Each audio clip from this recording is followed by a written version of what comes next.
Hello welcome bank two माय channel. मैं बजमोल मैं शुरू करते हैं मेरा ज़बरदस्त रिएक्शन वीडियो। आज मैं रिएक्ट करूंगी एक नए गाने के बारे में। गाने का नाम है बिहार की तरह डूब जाएंगे। हाँ, सबको डुबाने के लिए ये गाने गाए हैं केसरी लाल यादव एंड साथ में है सोना सिंह।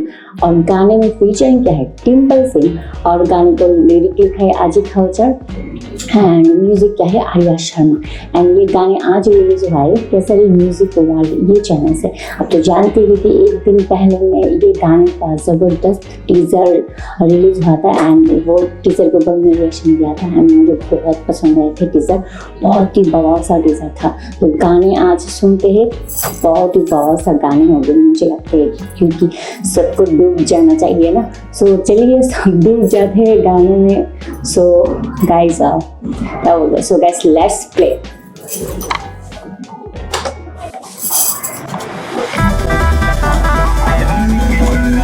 वाओ,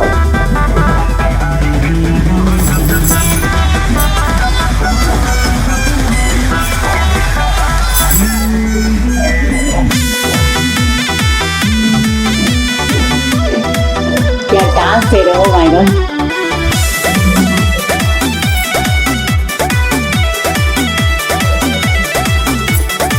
जानू के नाना बनी फिरते हो, आगे पीछे क्यों मेरे गिरते हो।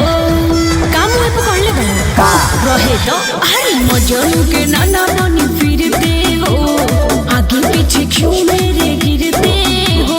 नाक रगड़ के हार जाओगे, हाथ कभी ना आएंगे। तुम बाढ़ की तरह है, हमें प्यार करो, हम बिहार के तुम बाढ़ की तरह है, हमें प्यार करो, हम बिहार के डूब जाएंगे। हम घर की तरह डूब जाएंगे।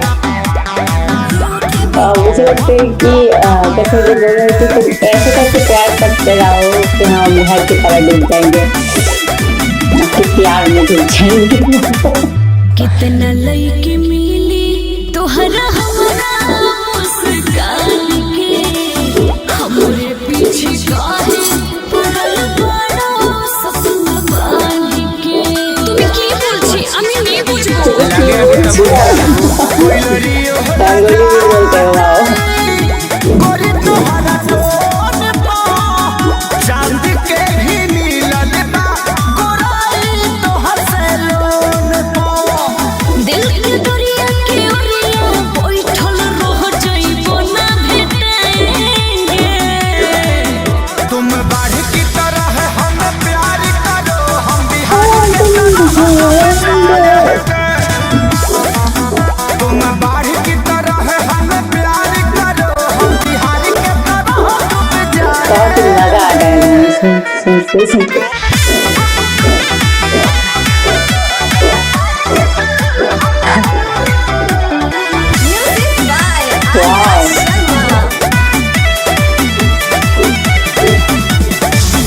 कहजन प्लीज होई छी बड़ी दूर के, जोहरा चाहेला। और साथ में जो डांस कर रहे हैं ना, वो उसका एक्सप्रेशन भी बहुत अच्छी तरीके से हो रहा है।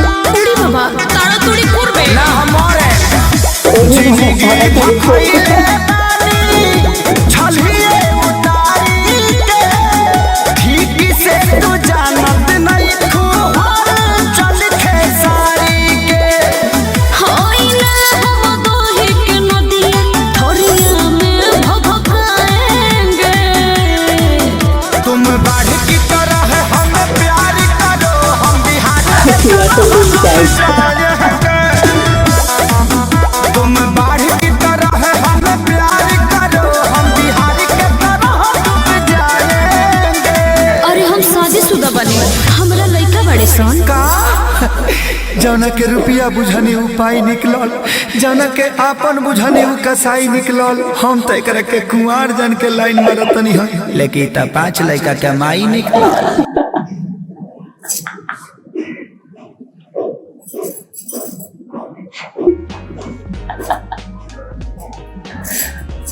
इतना प्यार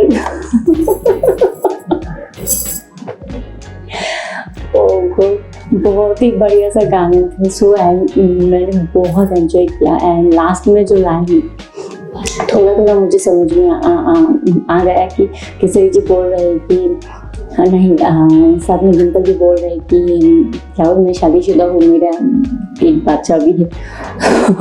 तो तब खेसारी जी ने समझा कि क्या बोलते हैं, मैंने बोल रही थी कि मुझे प्यार करो, मैं बिहार की तरह डूब जाऊंगी आपके प्यार में, पर वो तो क्या बोलते हैं शादीशुदा लड़की निकली। मैं उस शादीशुदा लड़की के साथ लाइन में रही हूँ। So sad.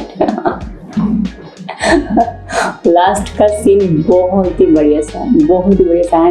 आपने देखा है कि यहाँ पे डिम्पल के साथ क्या बोलते हैं खेसारी जी बहुत ही सुपर डांस किया है। मुझे लगता है कि तब फ्लोर फट जाएगा, ऐसे बहुत ही स्वीट एक्सप्रेशन से कुछ डांस किया ना, मुझे बहुत पसंद आया। साथ में जो ग्रुप डांस किया वो भी बहुत अच्छे किया। एंड सोना सिंह का वॉइस तो यानी कि सो एक्सेलेंट एंड माइंड ब्लोइंग सोना सिंह का वॉइस। एंड क्या बोलते हैं थोड़ा थोड़ा बंगाली भी बोला है तो मुझे बहुत पसंद आया।